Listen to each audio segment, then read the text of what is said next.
Alright, friends and neighbors, it's DK here at Mr. V's. Got this thing, G10 Gibson.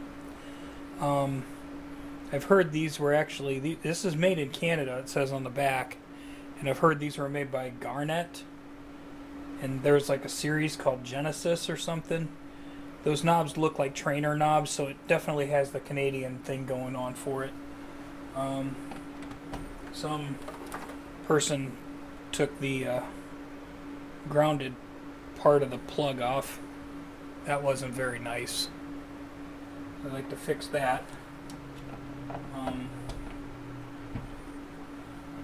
But turned it on and it went bzz. It hums a little bit, but it works, and the tone knob works, and boost for solo sound.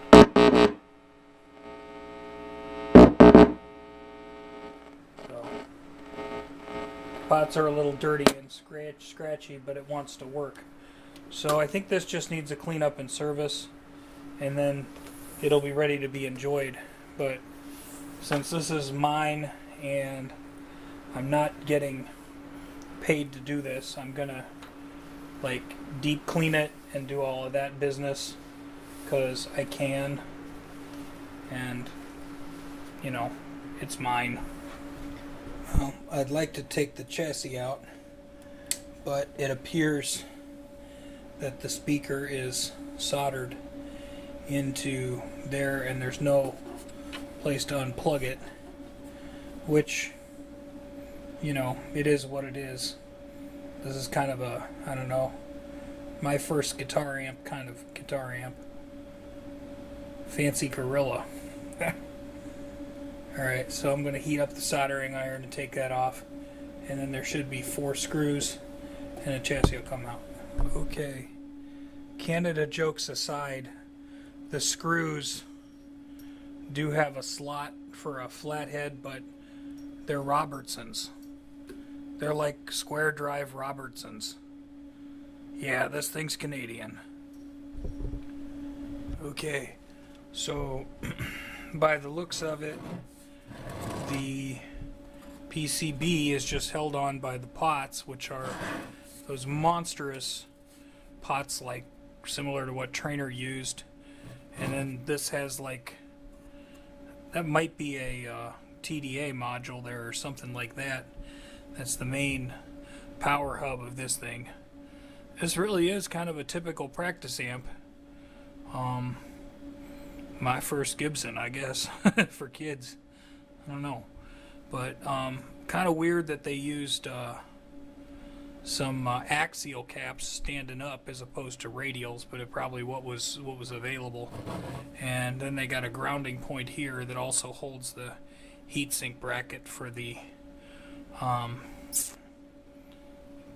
power chip there. So 3 pots and that, and I think this board will want to not come out all the way, but come out enough that I can kind of flip it and read values and that kind of thing.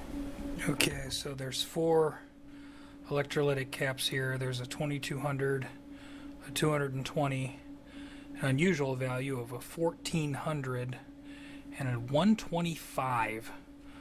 These 2 are a little unusual on value. We're going to use the closest thing I got, and I do have those 2. So I've got them picked out. We're going to just swap electrolytic caps and cross our fingers that nothing blows up. Okay, so everybody likes to know the 2 blue, light blue Rubicon Japanese capacitors tested within spec. They were okay. The axial blue ones here that are from Holland, they are not in spec. Okay, so I put a new power cord on it because the one that was on there, you know, they cut the 3rd prong off of it. So there's a new power cord on there. And then the foot switch jack for the boost channel or whatever, the wire was like, it just kind of fell off and I didn't know where it went. So I tried to find a schematic, and Gibson recycles part numbers like a lot.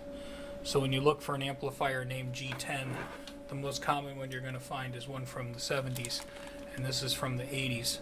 This is a Garnett made amplifier, I think, pretty sure. Anyway, it's sold under the Genesis name, and it was distributed by Gibson and whatever. But I found somebody had one of these for sale on Reverb, and they photocopied the owner's manual, and that had a schematic on it, and it was simple enough that I could read that picture, just kind of blow it up, and figure out that the tip of the foot switch jack goes to the center of the boost pot. That's where it's supposed to go. So cool. So that's fixed. I'm gonna give the cabinet a wash so I can put it back together, and then we can rock out. So yeah, new caps. With my little bench test speaker, it seems to be making less negative noise, you know, humming and stuff. And I've got all the I've got everything put back together. So we changed 4 caps, resoldered a wire that broke, and put a power cord on that had 3 prongs. That's good. Date code on this, it says 9 of 1984. Makes sense. Okay, so it's all fixed and stuff. I got a single button foot switch for the overdrive thing, and I've tried to keep the volume down so the camera doesn't freak out. Yeah, so.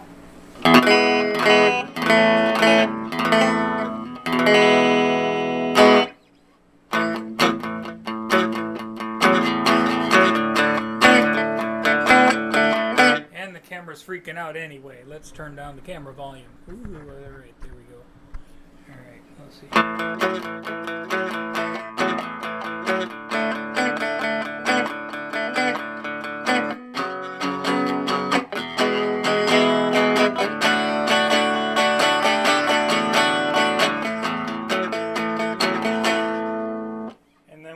To play your solo, you can push your button, and then it will make it more loud and aggressive or something.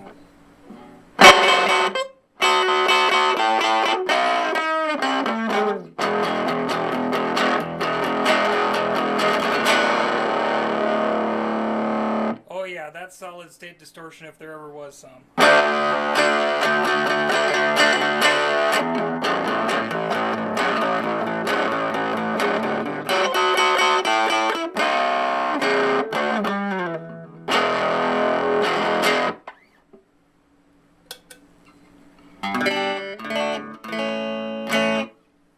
Yeah, you can tell I haven't played in a while because I sucked. But that's okay because it's fixed. So, weird Canadian Gibson G10. And, yeah, I guess it was made by Garnett in Canada.